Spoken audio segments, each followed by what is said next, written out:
ஜெய் ஸ்ரீ மாத்ரே நமக. ஜெய் குருதர், ஜெய் குரு பரசுராம். நமஸ்காரம். நான் கரூர்லேருந்து வல்சலா பணிக்கர், பிரசன்ன ஜோதிடர். இன்னைக்கு நம்ம சித்ரா பௌர்ணமி பத்தி தான் பார்க்க போறோங்க. இந்த சித்ரா பௌர்ணமில சித்திரகுப்தர் வழிபாடு எப்படி பண்றது? ஃபர்ஸ்ட் சித்திரகுப்தர்ங்கிறவரு யாரு?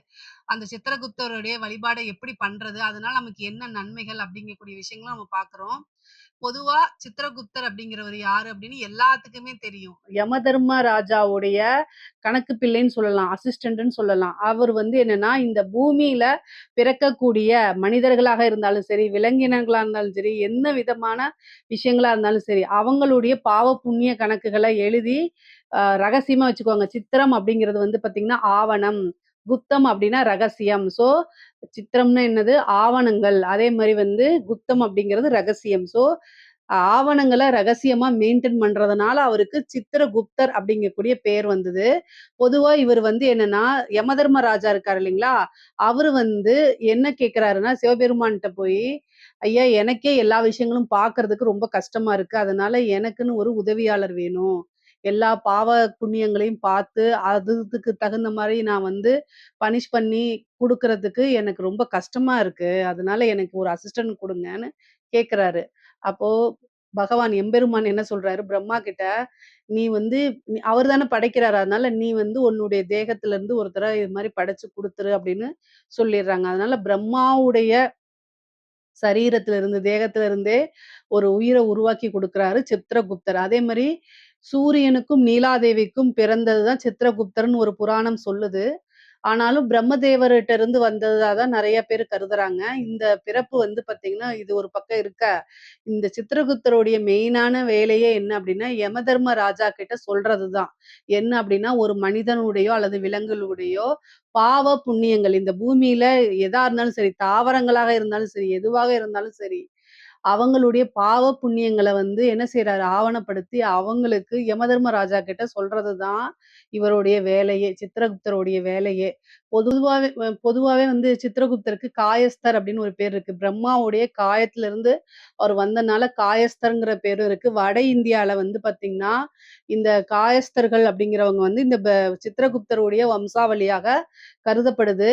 இவர இன்னைக்கு எப்படி வணங்கணும் அப்படிங்கிற விஷயத்த நான் சொல்லிர்றேன். ஆனா, நம்ம செய்யக்கூடிய ஒரு விஷயத்த நான் சொல்லிருவேன். ஆனா, நீங்க எக்ஸாக்ட்டா அத ரொம்ப எக்ஸ்ட்ரீமா போய் செய்யணுங்கிற அவசியம் கிடையாது. பிராக்டிகலா உங்களுக்கு என்னென்ன விஷயங்கள்லாம் ஒத்து வருதோ, அத நீங்க செஞ்சாலே போதுமானது. அதிலேயே நீங்க திருப்தியும் ஆயிக்கணுங்க. பொதுவாவே இவர வணங்குறதுனால, நமக்கு பல விஷயங்கள் நன்மைகளாக நடக்கும். பொதுவாவே கேது கிரகத்தினால ஏதாவது தோஷம் இருக்கு. ராகு, கேது தோஷத்துல கேதுவோடைய தோஷத்த சித்திரகுப்தர் வழிபாடு பண்றதுனால கட்டாயம் அது நிவர்த்தி ஆயிரும். வாழ்க்கையில முன்னேறணும், தொழில்ல முன்னேறணும் அப்டின்னா சித்திரகுப்தர வணங்கலாம். அதுவும் சித்ரா பௌர்ணமி அன்னைக்கு வணங்குறது ரொம்ப ரொம்ப விசேஷம். இந்த சித்ரா பௌர்ணமி அன்னைக்கு சித்திரகுப்தர எப்படி வழிபாடு பண்ணணும் அப்டின்னா, சித்திரகுப்தருடைய ப படம் இருந்துச்சுன்னா, அந்த படத்த வச்சுக்கலாம். நெறைய பேர் அத வச்சிருக்க மாட்டீங்க. அதனால அவர என்ன செய்யலாம் அப்டின்னா, ஒரு கலசம் வச்சு வணங்கலாம். கலசம் வைக்க முடியாதவங்க விளக்குலயே அவர ஆவாகனம் பண்ணிக்கலாம். பொதுவாவே ஒரு அரிசி கொஞ்சம் அரிசி எடுத்துக்கிட்டு ஒரு தட்டு வச்சு அந்த அரிசிய பரப்பி, அதுல ஒரு கலசத்த வச்சுட்டு, கலசத்துல சித்திரகுப்தர ஆவாகனம் பண்ணிட்டு, என்ன செய்யணும் அப்டின்னா, நீங்க ஒரு ஒரு இது மாரி எடுத்துக்கங்க. பேப்பர் மாரி எடுத்துக்கங்க. இந்த வருஷம் உங்களுடைய வரவு செலவு கணக்க ஃபர்ஸ்ட்டு எழுதுங்க. இந்த வருஷம் சும்மா ஒரு உதாரணத்துக்கு நான் சொல்றேன். இந்த வருஷம் 5,00,000 வருதுன்னு வச்சுக்கங்களேன்.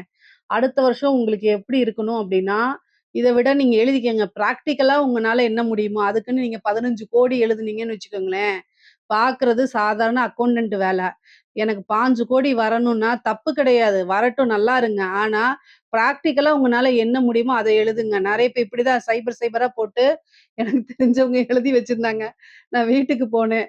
இஷ்டத்துக்கு அடிச்சுடுறது. அப்படி கிடையாது. மேனிஃபெஸ்டேஷன் தான். இது பொதுவாவே நம்ம இந்து தர்மப்படி அது என்னன்னா, நம்ம போய் சாமிய கும்பிடுறது, பூஜைகள் பண்றது எல்லாமே ஒரு மேனிஃபெஸ்டேஷன் தான். ஸோ, அதனால நீங்க என்ன பண்ணணும் அப்படின்னா, என்ன விஷயங்கள் உண்மையோ, ஓகேங்களா? நம்ம அப்படியே உண்மைக்கு புறம்பா சில விஷயங்கள் நடந்தா, அத நீங்க தெய்வத்த நிந்தன பண்றதுக்கு சமம். நம்ம கும்பிடக்கூடிய தேவதைய நிந்தன பண்றதுக்கு சமம். நான் இங்கே ஜோசியரா இருக்கேன். எனக்கு அமெரிக்காவுடைய அதிபர் இருக்காங்க இல்லைங்களா? அதிபர் ஆகணும்னு ஆசை இருக்கு அப்படின்னா, என்னைய என்ன நினைப்பீங்க நீங்க? புரியுதுங்களா? நான் வந்து ஆசைப்படலாம். ஆனா அது பிராக்டிகலா நடக்குமான்னா, நடக்கவே நடக்காது. ஸோ என்ன விஷயமோ தர்மத்துக்கு உட்பட்டு செய்யுங்க அப்படிங்கிறது தான் என்னுடைய பிரதான வேண்டுதல்கள். அதுதான் நமக்கு பலிக்கும். ஸோ இந்த வருஷம் ஒருத்தருக்கு ரூ. 15,00,000 வந்து வருமானம் வருது அப்படின்னா, அடுத்த வருஷம் 30,00,000க்கு நீங்க கட்டாயம் ஆசைப்படலாம். 50,00,000த்துக்கு கூட ஆசைப்படுங்க. பல கோடி வரணும். எனக்கு 500 கோடி வரணும், 1000 கோடி வரணும் அப்டின்னா வரும். தெருக்கோடியில தான் வரும். ஏன்னா, இந்த மாரி எழுதி வச்சவங்க இருக்குறாங்க. அதனால நான் அத சொல்றேன்.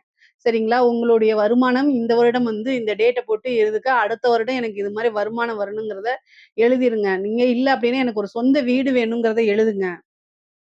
எனக்கு ஒரு கார் வேணும்னு எழுதுங்க. என்ன நியாயமா இருக்கோ அத எழுதுங்க. எழுதி அத மடிச்சு அந்த கலசத்துக்கிட்ட வச்சுருங்க. அதுக்கு நீங்க பூஜை பண்ணுங்க. சித்திரகுப்தர வழிபாடு பண்ணிட்டு, சித்திரகுப்தருடைய ஸ்லோகங்கள சொல்லி வழிபாடு பண்ணுங்க. சித்திரகுப்தருடைய மந்திரத்த நான் வேணா குடுத்துர்றேன் உங்களுக்கு. ஸ்லோகத்த சொல்லி வழிபாடு பண்ணுங்க. கட்டாயம் உங்களுக்கு நல்லது நடக்குங்க. இந்த சித்ரா பௌர்ணமி அன்னைக்கு வந்து பார்த்தீங்கன்னா, சித்திரகுப்தர நம்ம வழிபாடு பண்றது மூலியமா என்ன நடக்கும் அப்டின்னா, நம்மளுக்கு வந்து கரெக்ட்டான ஒரு கைடன்ஸ் வாழ்க்கையில எது பாவம், எது புண்ணியம்ங்க கூடிய நாலேட்ஜ் ஃபர்ஸ்ட்டு கிடைக்கும். பாவ விஷயங்கள் நமக்கு நம்ம செய்யாம இருந்துட்டாலே நமக்கு நெறைய நன்மைகள் நடக்க ஆரம்பிச்சுரும். அதே மாரி நம்மளுடைய சந்ததியரும் ரொம்ப ரொம்ப நல்லா இருப்பாங்க. இது வந்து ஜாதக ரீதியா உங்களுக்கு கேதுவோடைய தசாவோ அல்லது கேதுவோடைய புத்தியோ நடக்குது. இந்த கேதுவோடைய அமைப்பு சரியில்ல அப்டின்னா, நீங்க சித்திரகுப்தர் வழிபாடு பண்றதுனால, அந்த கேதுவோடைய தோஷங்கள் அத்தனையுமே போகும். அதே மாரி இவரு பிரம்மாவுடைய இதிலிருந்து வந்ததுனால, நம்மளுடைய தலையெழுத்த மாத்துறதுக்கு உண்டான அமைப்பும் ஏற்படுத்தி குடுப்பாரு. பொதுவாவே நம்ம ஒரு தப்பான பாதையில போறோம் அப்டின்னா, அந்த இடத்துல நமக்கு பாவம் செஞ்சிருந்தோம்னு வச்சுக்கோங்களேன், நமக்கு வந்து தப்பான விஷயம் நடக்கும். ஆனா, அந்த பாவத்த செய்ய விடாம இவரு பார்த்துக்குவாரு. ஒரு நல்ல கைட் அப்டின்னு சொல்லலாம்னு வச்சுக்கோங்க. பொதுவாவே நம்ம வந்து இந்த சித்திரகுப்தர வழிபாடு பண்றது நமக்கு நல்ல ஒரு வழிகாட்டியா இருக்கிறது. அதேமாரி நமக்கு நன்மையான விஷயங்கள் நடக்கிறது, தொழில்ல நல்ல அபிவிருத்தி ஆகுறது, இந்த மாரி விஷயங்கள்லாம் நமக்கு நடக்கணும் அப்டின்னா, சித்ரா பௌர்ணமி அன்னைக்கு சித்திரகுப்தர வழிபாடு பண்றது மூலியமா நமக்கு பல நன்மைகள் கிடைக்கும். அதே மாரி ரொம்ப நம்மளுடைய இறப்பு வந்து பார்த்தீங்கன்னா, ரொம்ப கொடூரமா இருக்காது. பொதுவாவே வந்து நெறைய பேரு இறந்து போகும்போது என்ன சொல்லுவாங்க, "அப்பா நல்ல நல்ல மனுஷன். ஆனா நல்ல சாவு" அப்படின்னு சொல்லுவாங்க. வாழ்க்கையில அப்படியே படுத்த படுக்கையா இருந்து ரொம்ப கஷ்டப்பட்டு சாவறதுங்கிறது எவ்வளோ கொடும. சில பேர் இன்னும் சாவுக்காக காத்துக்கிட்டு இருப்பேன்னு சொல்லி அழுவாங்க. அந்த மாரிலாம் நமக்கு வேண்டாம். அதாவது நம்ம இப்பயே நீங்க செத்து போயிருவீங்கன்னு சொல்ல வரல. செத்து போயிறத பத்தி நம்ம பேச வரல. பட் ஆனா இறப்புங்கிறது வந்து பொதுவா சித்திரகுப்தர வழிபாடு பண்றது வந்து நம்ம பாவங்கள் வந்து செய்யாம, புண்ணிய காரியங்கள் செய்யறதுக்கு நம்மளுக்கு வழிகாட்டியா இருப்பாரு. அது இல்லாம நம்ம நெனச்ச விஷயங்கள நடத்தி குடுப்பாரு. முக்கியமா வந்து நம்மளுடைய இறப்பு அப்படின்னு சொல்றோம் இல்லைங்களா? இந்த இறப்பு வந்து ரொம்ப கொடூரமா இருக்காது. அகால மரணம், இந்த கொடூரமான இறப்புகள்லாம் நமக்கு வராது. அ நல்ல விதமான முறையில தான் நம்ம மரணிப்போம். இவர வழிபாடு பண்றதுனால. இது அந்திம காலம் நம்மளுடைய கடைசி காலத்துல சொல்றேன். இப்ப நான் சொல்லல. அதனால சித்திரகுப்தர வழிபாடு பண்ணுங்க. இவருக்குன்னு காஞ்சிபுரத்துல ஒரு கோவில் இருக்கு. ஆனா நம்ம காஞ்சிபுரத்துல இருக்கிறவங்க போலாம். ரொம்ப தூரத்துல திருச்சியில இருக்கிறவங்க, கரூர்ல இருக்கிறவங்க, சேலத்துல இருக்கிறவங்கலாம் ரொம்ப தூரம் டிராவல் பண்ணி காஞ்சிபுரம் போக முடியாது. அதனால சித்திரகுப்தருடைய ஃபோட்டோ வச்சு வணங்கலாம். அல்லது தீபத்திலேயே அவர வச்சு வணங்கிக்கிறது ரொம்ப ரொம்ப நல்லது. இந்த சித்திரகுப்தர் வழிபாடு ரொம்ப ரொம்ப சிம்பிள் தான். உங்களுக்கு தேவையான விஷயங்கள நீங்க எழுதிட்டு, அதுல மஞ்சள் 4 பக்கமும் வச்சுட்டு, ஒரு அர்ச்சனை பண்ணிக்கங்க. அதுக்கு வந்து சூடம், பத்தி இதெல்லாம் காமிச்சு, ஒரு சிம்பிளான நெய்வேத்தியத்த பண்ணிட்டீங்கனாலே போதுமானது. உங்களுக்கு என்ன பண்ண முடியுமோ, வெத்தல, பாக்கு, பழம் வச்சா கூட போதுமானது. ஆனா சித்திரகுப்தர வழிபாடு பண்ணணும். சித்ரா பௌர்ணமி அன்னைக்கு அந்த சித்ரா ப பௌர்ணமி அன்னைக்கு சித்திரகுப்தர வழிபாடு பண்றது தான் ரொம்ப ரொம்ப முக்கியமானது. இதுல ஏதாவது உங்களுக்கு சந்தேகங்கள் இருக்கு அப்டின்னா, கமெண்ட்ஸ்ல கேளுங்க. கட்டாயம் நான் ஆன்சர் பண்றேன். நம்மளுடைய சேனல லைக் பண்ணுங்க, ஷேர் பண்ணுங்க, சப்ஸ்கிரைப் பண்ணுங்க. நன்றி, வணக்கம்.